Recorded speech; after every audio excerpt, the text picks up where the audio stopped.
My sister invited us to a high-end dinner, then told the host there was only room for her real family while my son and I stood there humiliated.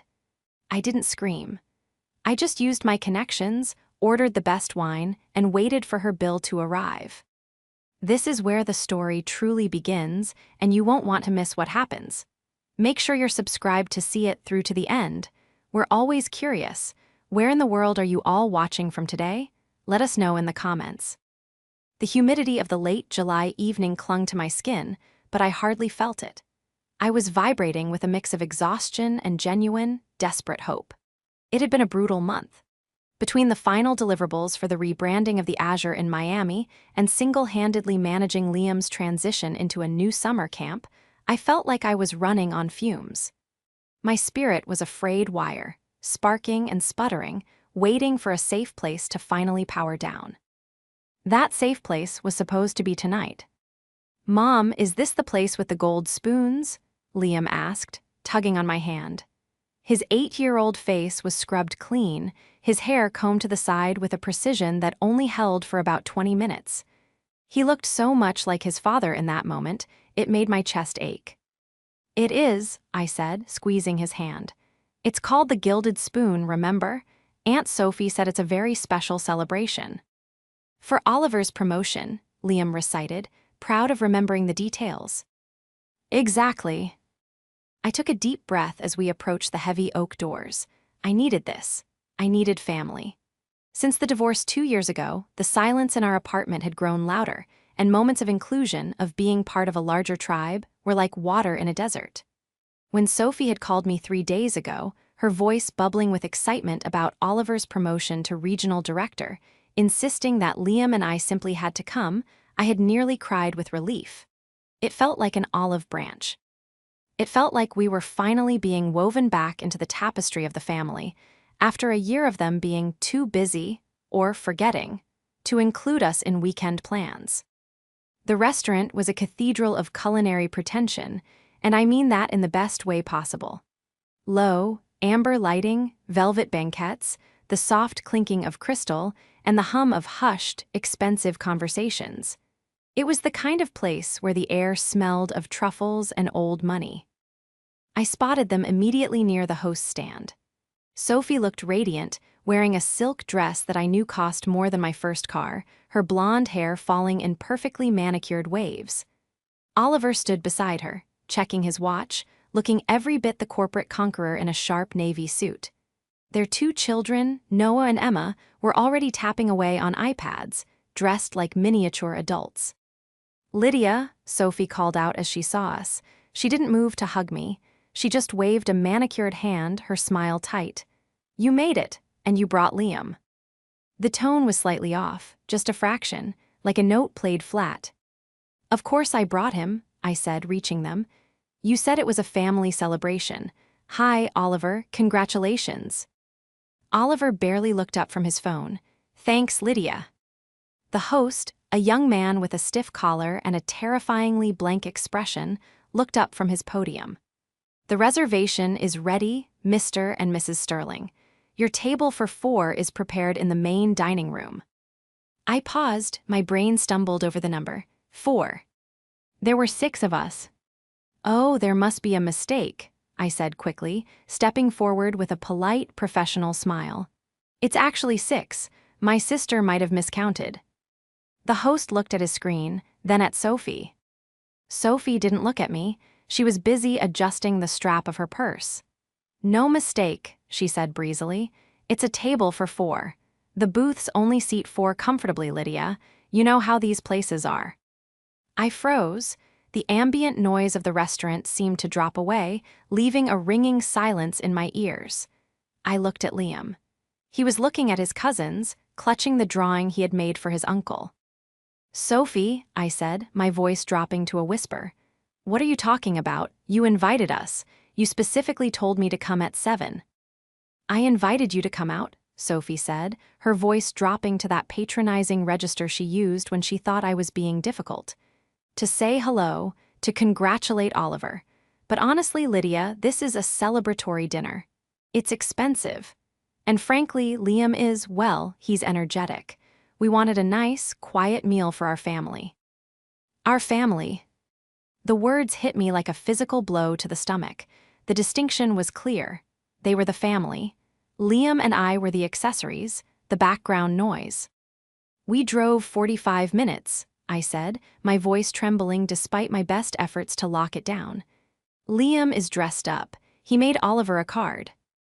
Oliver finally looked up, annoyance flashing in his eyes. Lydia, don't make a scene. The reservation is for 4. The restaurant is fully booked. You should have called ahead if you assumed you were eating with us. Assumed, I choked out. You invited me. To the gathering, Sophie corrected, as if explaining quantum physics to a toddler. Look, the kids are already hungry. Why don't you guys grab a burger or something nearby? We can catch up later in the week. The host was watching us, his eyes darting between Sophie's dismissive back and my stunned face. Sophie turned to the host, flashing a dazzling smile. We're ready to be seated, just the 4 of us. She grabbed Oliver's arm. They began to walk away. They didn't even look back. My nephew and niece followed, oblivious. I stood there, holding the hand of my 8-year-old son, in the middle of the most exclusive restaurant in the city, while my own sister walked away to eat a dinner I wasn't good enough for. The betrayal was worse than the loneliness. It was a public declaration that we didn't matter. For a solid 10 seconds, I couldn't breathe. It felt as though the oxygen had been sucked out of the foyer, replaced by a thick, suffocating shame. I could feel the eyes of the other patrons in the waiting area boring into my back. They had seen the exchange. They had seen the wealthy couple discard the single mother and her child like unwanted flyers. Mom, Liam's voice was small, trembling. Are we not eating? I looked down. His lower lip was quivering. He was clutching that card, a drawing of Oliver as a superhero, so tight the paper was crinkling. My heart shattered, and then, instantly, it refused itself into something harder, something colder. We are eating, I said, forcing a smile that felt like it might crack my face. We are absolutely eating. But Aunt Sophie said there's no room. Aunt Sophie, I said, my voice steadying, is wrong. I looked toward the dining room. I could see them being led to a rounded booth near the window. It was a prime spot, but not the best spot. I watched as Sophie slid into the velvet seat, laughing at something Oliver said. She looked relieved to be rid of the baggage, relieved to have her perfect, symmetrical photo op without her divorced sister and her energetic nephew cluttering the frame. My stomach churned with a mixture of nausea and fury. I wanted to grab Liam and run. I wanted to flee to the safety of my car and cry until my eyes swelled shut. That was the old Lydia. The Lydia who apologized for taking up space. The Lydia who had spent the last 3 decades making herself smaller so Sophie could shine brighter. But as I watched Sophie snap her napkin open with a flourish, ignoring the fact that her nephew was standing 40 feet away fighting back tears, something snapped. I remembered the last 3 months. I remembered the late nights I spent reviewing floor plans. I remembered the extensive text threads about lighting fixtures, menu fonts, and server uniforms. Sophie saw a trendy restaurant. She saw a status symbol. She had forgotten one crucial thing: who actually built this place. I wasn't just Lydia, the struggling single mom. I was Lydia, the brand strategist who had taken the gilded spoon from a failing bistro concept to the hottest reservation in the city. I knew every inch of this floor plan. I knew the cost of every ingredient. And more importantly, I knew the owner. I turned back to the host stand. The young man was avoiding my gaze, pretending to study the seating chart. He was uncomfortable, clearly feeling bad, but bound by the hierarchy of the reservation book. "Excuse me," I said. My voice wasn't pleading anymore. It was the voice I used in boardrooms. He looked up, startled. "Ma'am, I really am sorry, but as Mrs. Sterling said, we are fully committed tonight. The wait list is 3 weeks out." "I'm not asking for a table from the list," I said calmly. "Is Jean Paul here tonight?" The host blinked. "Mr. Dubois, the general manager." "Yes, tell him Lydia is here. Tell him I'm looking at the chef's table." The host's demeanor shifted from pity to confusion. I can check if he's available, but... Just tell him, I said, leaning in slightly. Tell him Lydia says the lighting in the foyer is still set too cool. It was a code, a running joke we had during the design phase. The host hesitated, then nodded. He picked up the earpiece receiver. One moment. I squeezed Liam's hand. Buddy, do you trust me? He looked up, eyes wide. Yes. Good, because we aren't getting burgers. We're going to have the best dinner of your life. I looked back at Sophie's table. She was ordering drinks, gesturing wildly. She had no idea that the ground beneath her feet was about to shift. She thought she held all the cards because she had the husband, the money, and the reservation. But she was playing a game of checkers, and she didn't realize she was sitting across from a grandmaster. To understand why that meant at the host stand broke me, you have to understand the history of Sophie and Lydia. It wasn't just one dinner. It was a lifetime of me being the soil and Sophie being the flower. Our parents had always been enamored with Sophie. She was the beauty, the charmer, the one who demanded attention and received it as her birthright. I was the practical one, the smart one, the one who fixed things. When Sophie failed college algebra, I tutored her every night for a semester so she wouldn't lose her sorority standing. When she crashed her first car, I drove her to work for 3 months. When she started dating Oliver, I was the one who helped her curate her sophisticated persona, literally picking out the books for her shelves so she would look well-read for his academic parents. I had spent my life curating Sophie's success. And Oliver was the perfect match for her. He was a man who viewed relationships as transactions. He came from old money, not enough to be truly wealthy, but enough to be snobbish about it. He tolerated me when I was married to a corporate lawyer. We fit into his worldview then, but when my husband left and I was suddenly a single mother balancing a consulting career and a child, I became messy. I became a smudge on their pristine windshield. This dinner was supposed to be different. I had actually pulled strings for this reservation. 3 weeks ago, Sophie had called me in a panic. Lydia, you know people in the food world. I need a table at the Gilded Spoon for Oliver's promotion. It's fully booked online. I hadn't told her I worked on the project. I wanted to keep my professional life separate, mostly because Sophie had a habit of trying to exploit my connections for freebies. So, I had just said, let me see what I can do. I had called Jean Paul. I had secured the prime booth. I had even added a note to the file, VIP family, treat them well. I had set the stage for her perfect night. And her way of thanking me was to invite me there as a prop, only to discard me when I didn't fit the aesthetic of her nuclear family celebration. That was the twist of the knife. She wasn't just rejecting her sister. She was rejecting the person who had handed her this night on a silver platter. I looked at them again. Sophie was laughing, tilting her head back, sipping a cocktail that I knew cost $28. Oliver was pointing at the menu, likely explaining the wine list to her with that insufferable arrogance, despite the fact that his knowledge of wine came entirely from reading Wine Spectator headlines. He was wearing a tailored suit, a Rolex that was a little too large for his wrist, and an expression of supreme satisfaction. He looked like a man who believed the world existed to serve him. She looks happy, Liam whispered, following my gaze. She does, I said, my voice hardening. Why doesn't she want us? Because, I said, crouching down to look him in the eye, some people think that love is a pie, and if they share it, there won't be enough left for them. But they're wrong. The host returned, looking pale. Beside him was a man in an immaculate charcoal suit, moving with the grace of a dancer. Jean Paul. His eyes scanned the room and locked onto me. His face broke into a genuine, beaming smile. He bypassed the host's stand entirely, arms wide open. Lydia, he boomed, his French accent thick and warm. Mon Dieu, you are here, and you did not tell me. He embraced me, kissing both cheeks. The host looked like he was about to faint.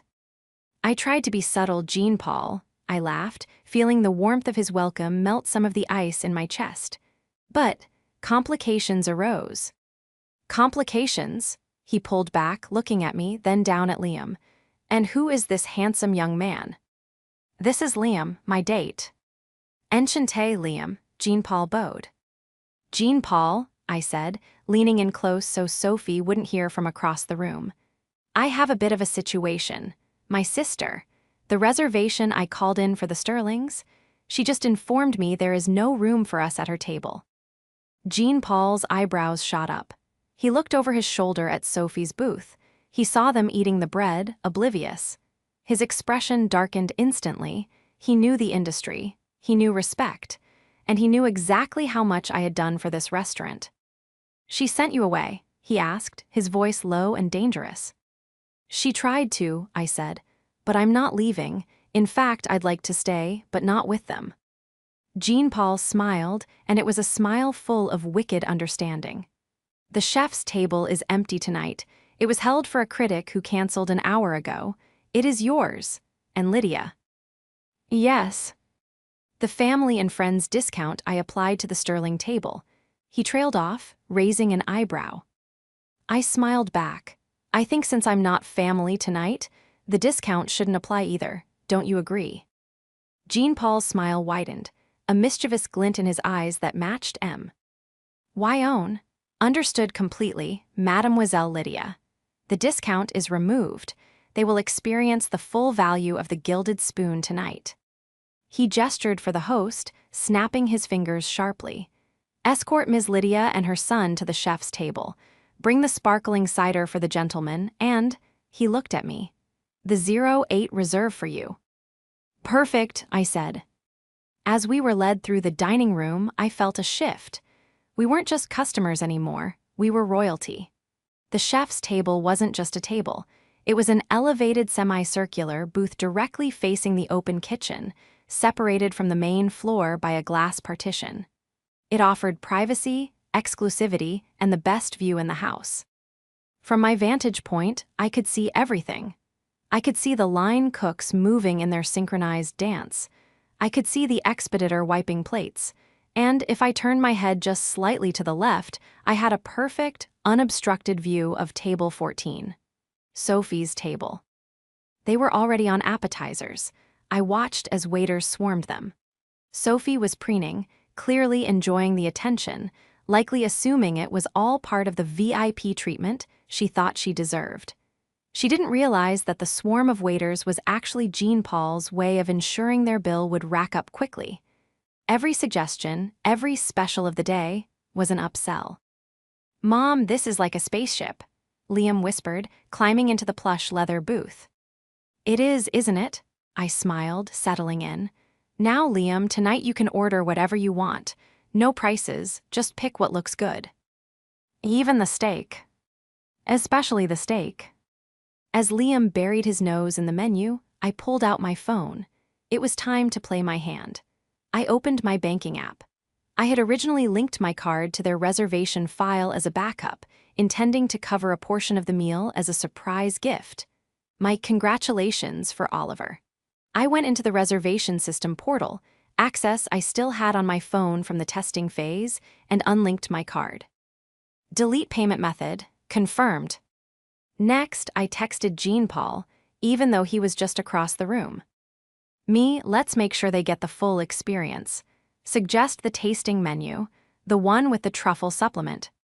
Jean-Paul, already done, they ordered the grand degustation. 7 courses, wine pairing for the adults. I nearly choked on my water.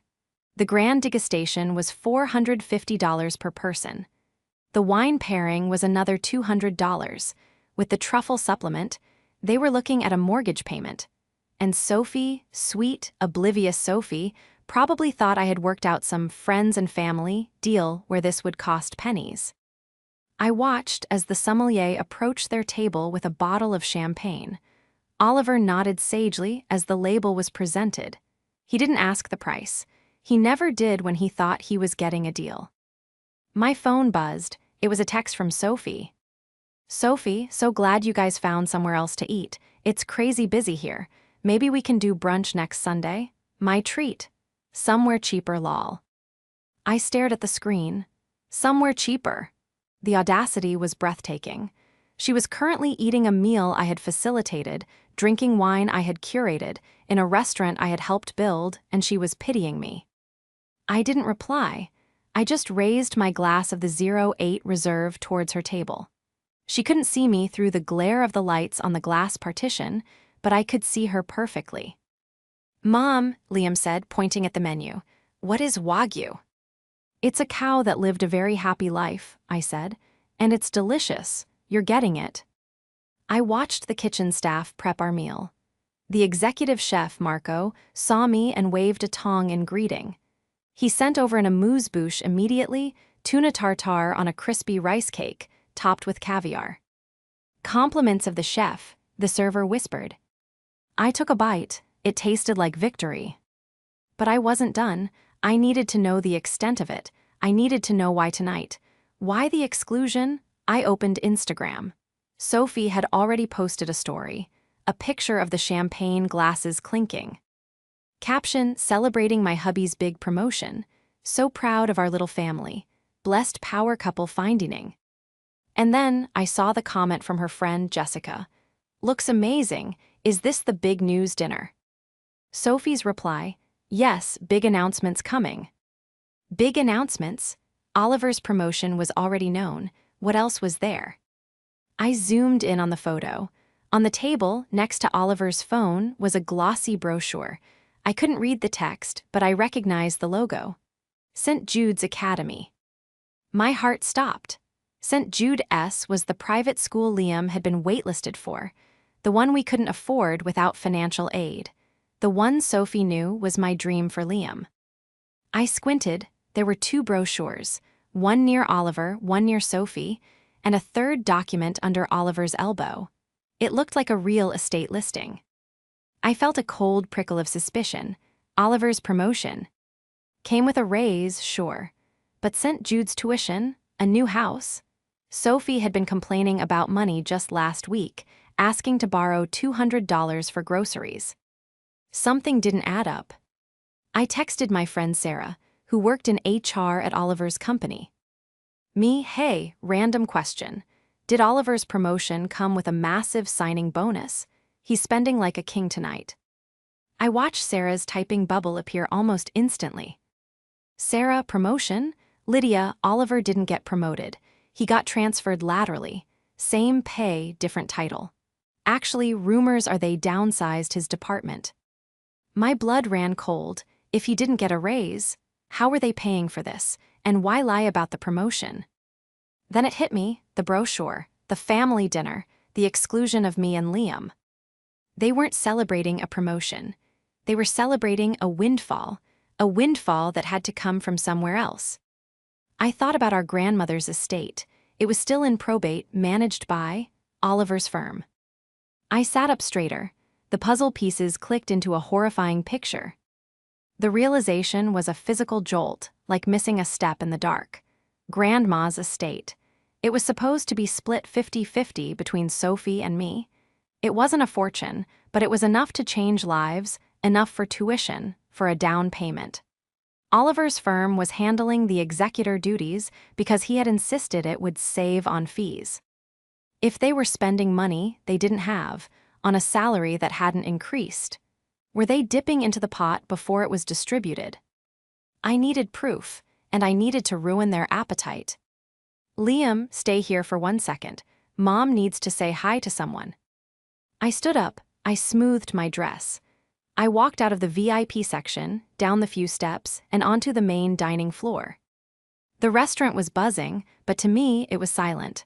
I walked straight toward table 14. I didn't storm, I strolled. I arrived at their table just as the third course, scallops with saffron foam, was being placed down. "Everything looks delicious," I said brightly. Sophie jumped, her fork clattering against the china. Oliver looked up, his face flushing a deep, angry red. "Lydia," Sophie hissed, looking around to see if anyone was watching. "What are you doing here? I thought you left." "We decided to stay," I said, resting my hand on the back of the empty chair, the chair that should have been mine. "The staff found us a table. Actually, they gave us the chef's table." Sophie's eyes widened. The what? The glass booth, I pointed. We've been watching you. You look like you're having fun. Oliver cleared his throat. Well, that's fortunate, but Lydia, we're in the middle of a private conversation. About the promotion, I asked, locking eyes with him, or about the transfer. Oliver froze. The scallop on his fork hovered halfway to his mouth. I don't know what you mean, he stammered. Oh, I think you do, I said, my voice sweet as poisoned honey. I just heard the fascinating news that your promotion is actually a lateral move. No raise, so I was wondering, how exactly are we financing a St. Jude's tuition and a tasting menu that costs more than my monthly rent? Sophie went pale. Lydia, lower your voice. Why? I asked. Are you worried people will hear, or are you worried I will hear? I leaned in closer. Is that why there was no room for us? Because you didn't want me to ask questions about where the money is coming from.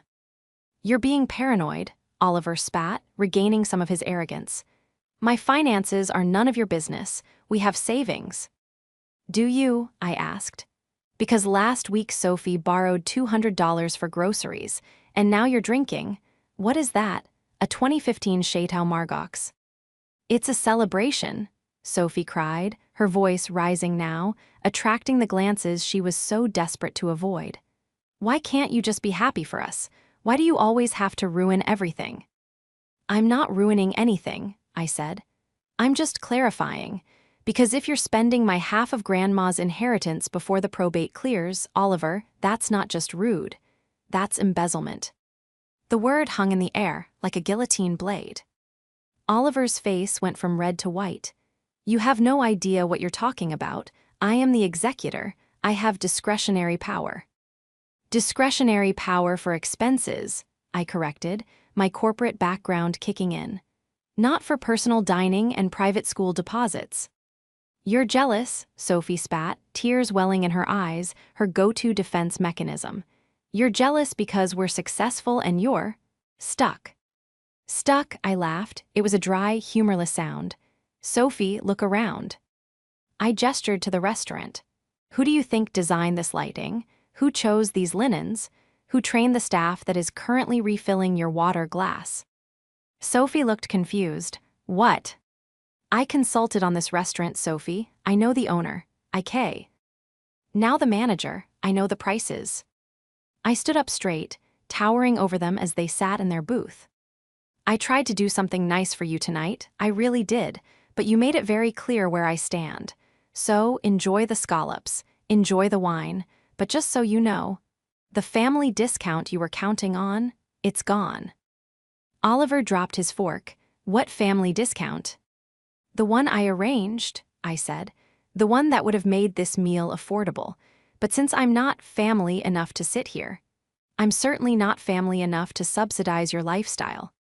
I turned to walk away. Wait, Oliver stood up, panic finally breaking through his facade. Lydia, wait, let's talk about this. Sit down, sir. A waiter appeared instantly at his elbow. Please do not disturb the other guests. I walked back to the chef's table, my heart pounding but my head clear. I had fired the warning shot. Now, I just had to wait for the fallout. When I returned to the chef's table, Liam was happily devouring a slider the size of a teacup. Mom, the chef winked at me, he exclaimed. That's because you're the real VIP, kiddo, I said, sitting down. My hands were shaking slightly, not from fear, but from adrenaline. My phone buzzed again. It was Oliver. Oliver, you need to stop making a scene. We can discuss the estate later. Don't do anything rash. Then another. Oliver, if you mess with my reputation at the firm, you'll regret it. I'm warning you.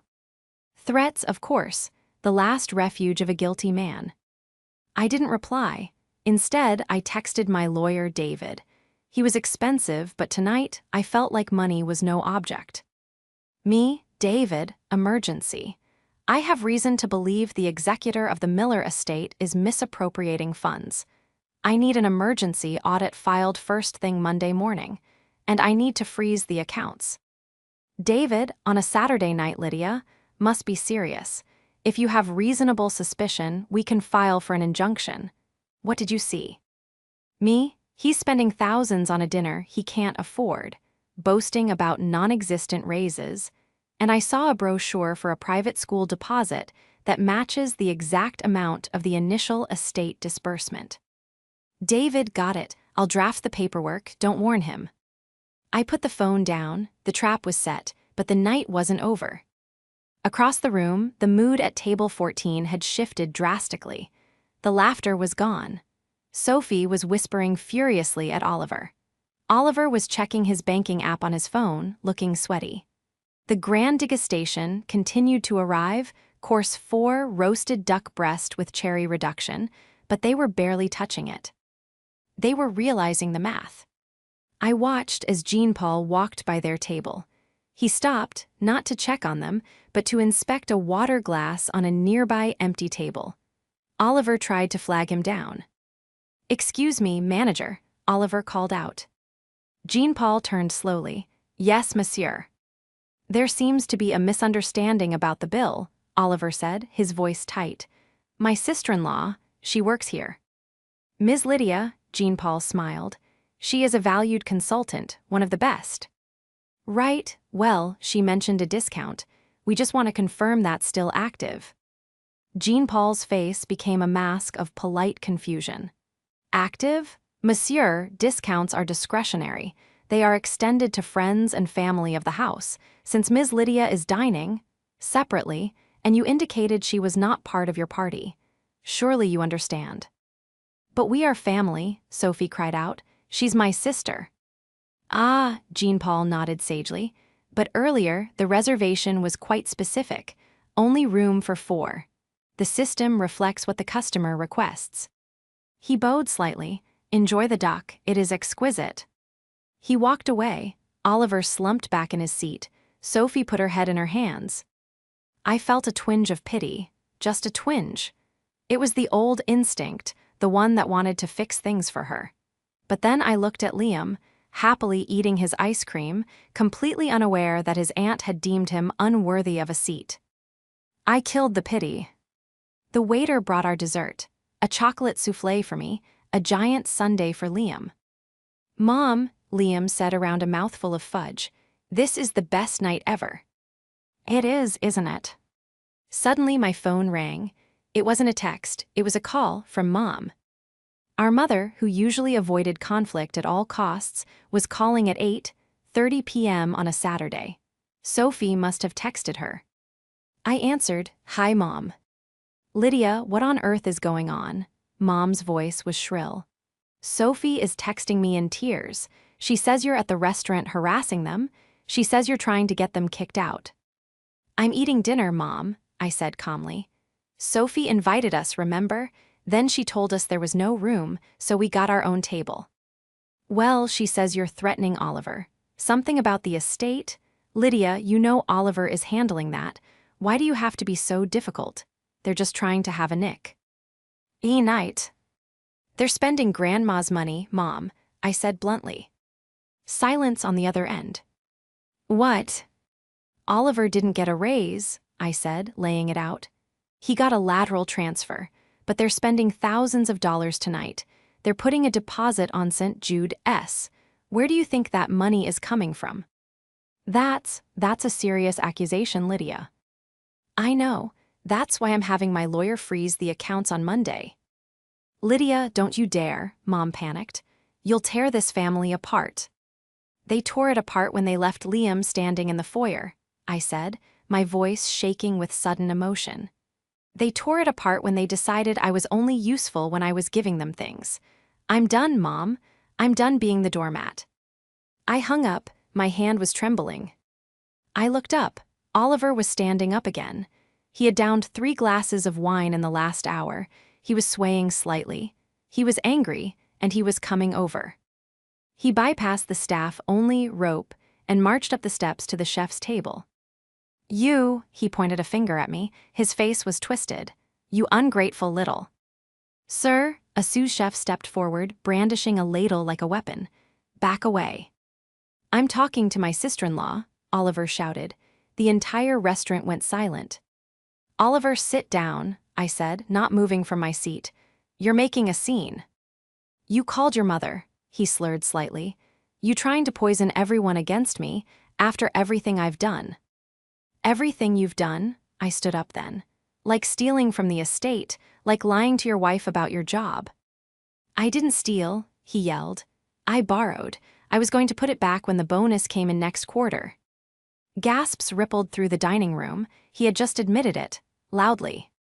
Sophie had followed him up the stairs. She froze.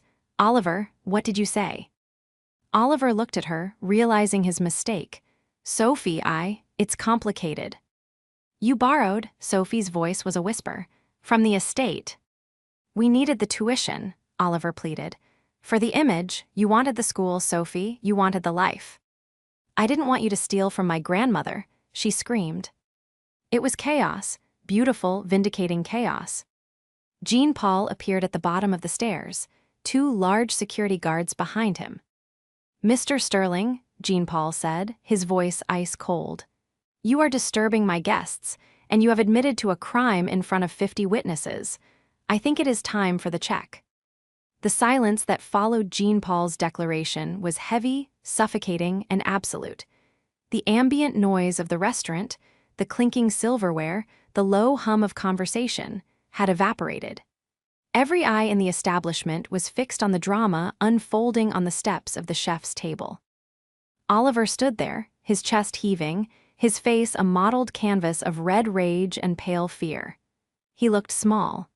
Stripped of his bluster, stripped of the successful executive costume he wore so tightly, he was just a desperate man who had been caught red-handed. The check, Oliver repeated, his voice cracking. Fine, bring it, we're leaving. Excellent, Jean Paul said, his tone clipped and professional. He didn't move. He simply raised a hand, and a server appeared instantly with a black leather folder. It was thick, heavy. Jean Paul took it and descended the steps, walking Oliver back to table 14 like a principal escorting a truant student.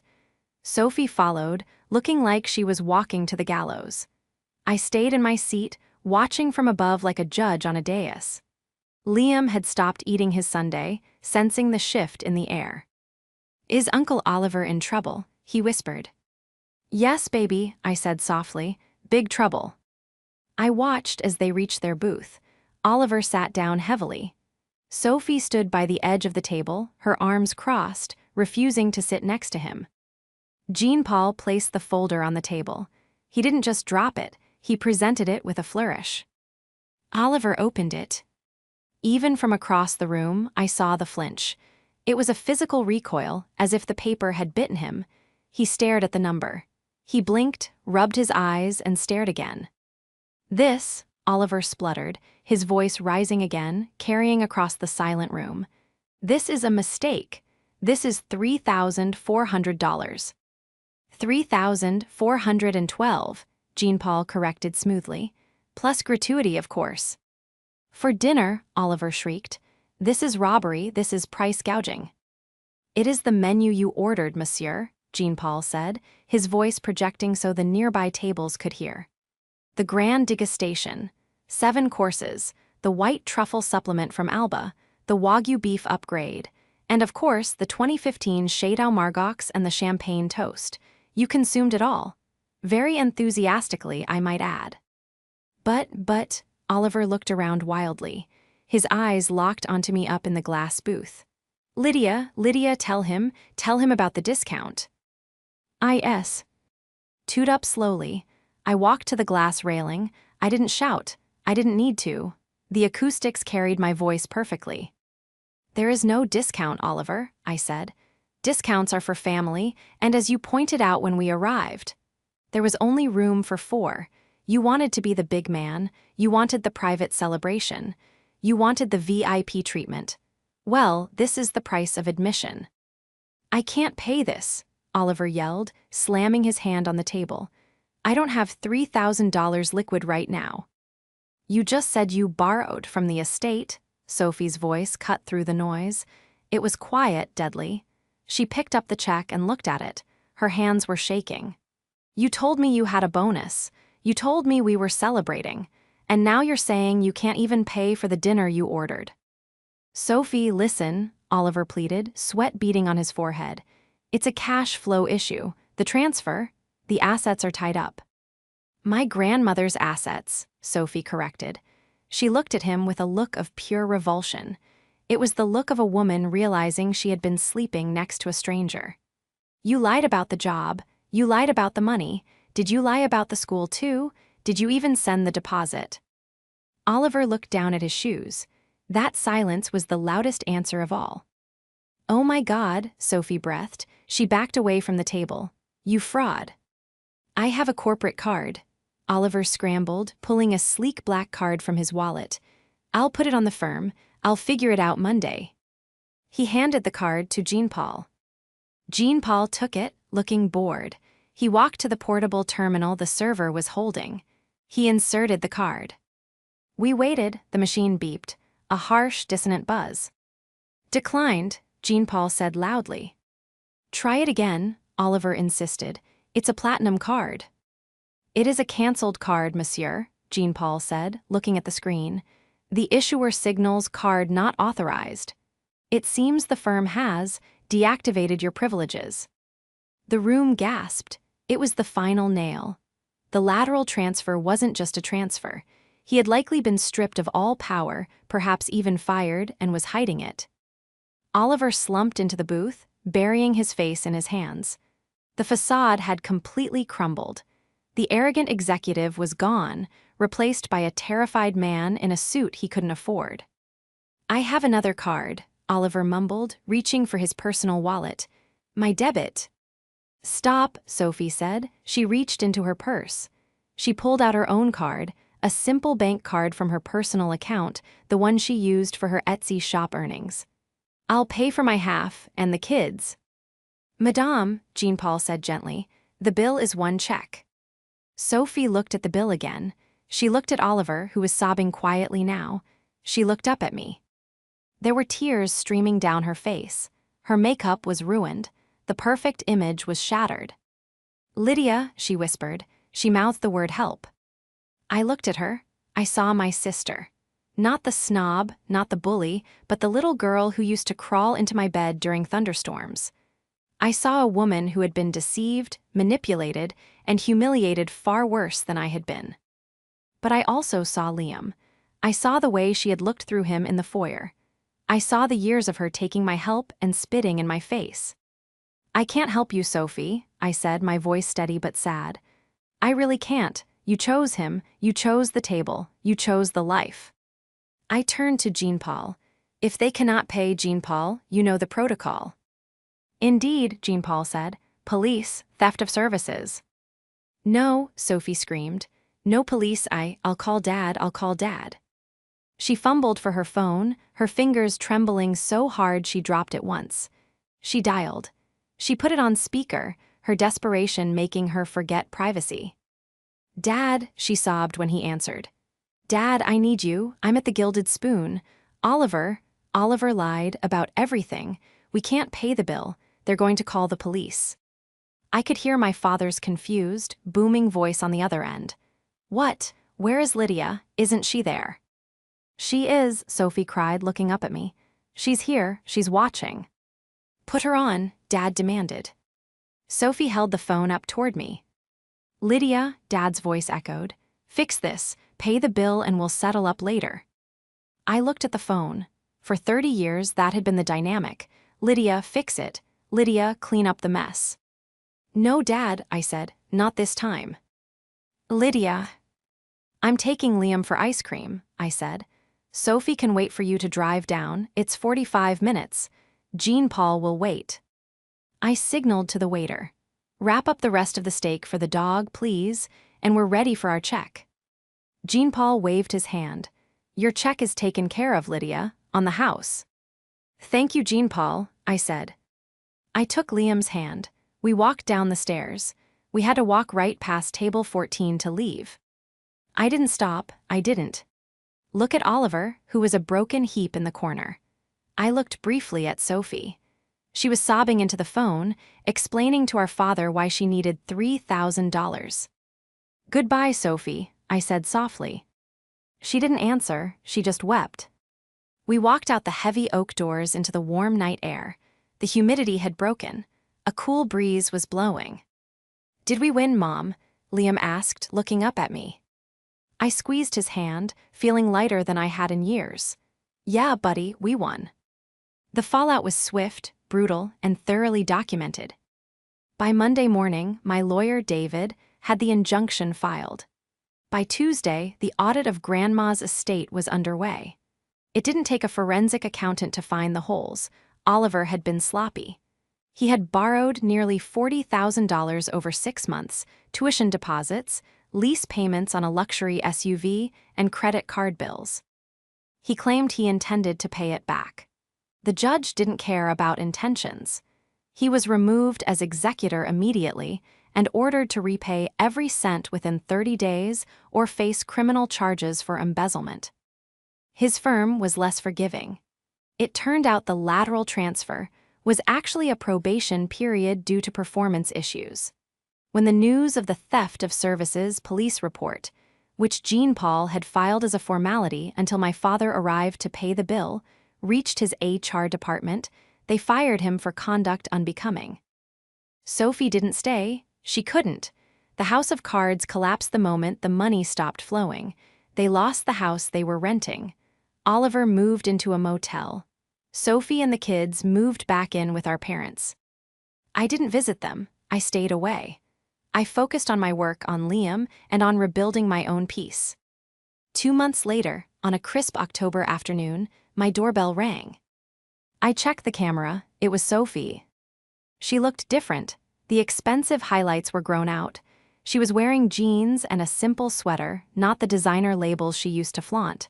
She looked tired. She looked older. I hesitated, then opened the door. "Hi," she said, standing on the mat. She didn't try to come in. "Hi," I said, leaning against the doorframe. "I brought Liam's jacket," she said, holding up a windbreaker Liam had left at Grandma's house months ago. "Mom found it." "Thanks," I took it. She lingered. She looked past me into the apartment. It was cozy, warm, smelling of cinnamon candles. "It looks nice in there." "It is," I said. "Lydia," she started, then stopped. She took a deep breath. "I'm sorry." I waited. "I'm sorry for the dinner," she said. "I'm sorry for the years before the dinner. I was so desperate to be what Oliver wanted me to be. I wanted to be the rich sister, the successful one, and I treated you like dirt to make myself feel taller." Tears welled in her eyes, but these weren't the manipulative tears of the restaurant. These were real. "He's gone," she said. "I filed for divorce. Dad is helping me with the lawyers. I'm getting a job, receptionist at a dental office. It's not much, but..." "It's honest," I said. "Yeah," she laughed, a watery, sad sound. "It's honest." She looked at me, really looked at me. "You were right, Lydia, about everything. You were the strong one. You were always the strong one. I was just empty." I looked at her. I didn't feel the urge to fix her. I didn't feel the urge to save her. But I did feel the anger finally, truly, evaporate. "I appreciate you saying that, Sophie," I said. "Can I?" She hesitated. "Can I maybe see Liam sometime? I know I don't deserve it, but Noah and Emma miss him." I thought about it. I thought about the toxicity. But I also thought about Liam, who had asked about his cousins just yesterday. "Not yet," I said firmly. "You have work to do, Sophie. You need to figure out who you are without the money and the husband. When you're solid, really solid, then we can talk about a playdate." She nodded, accepting the boundary. "Okay, that's fair." She turned to leave. "Sophie," I called out. She turned back. "The dental office," I said. "They have terrible branding. Their logo looks like a tooth with a cavity." She blinked, then a small, genuine smile touched her lips. "It really does." "Tell them to call me," I said. "I'll give them the family discount." She laughed then, a real laugh. "Thanks, Lydia." I closed the door. I walked back into the living room where Liam was building a Lego castle on the rug. He looked up, his face lighting up. "Who was that?"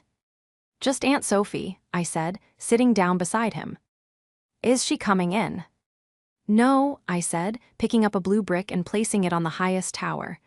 "Not today, Today, it's just us. Just us, Liam repeated happily. The best team. The best team, I agreed. I looked around my apartment. It wasn't a mansion. It wasn't a VIP booth. But it was mine. It was paid for.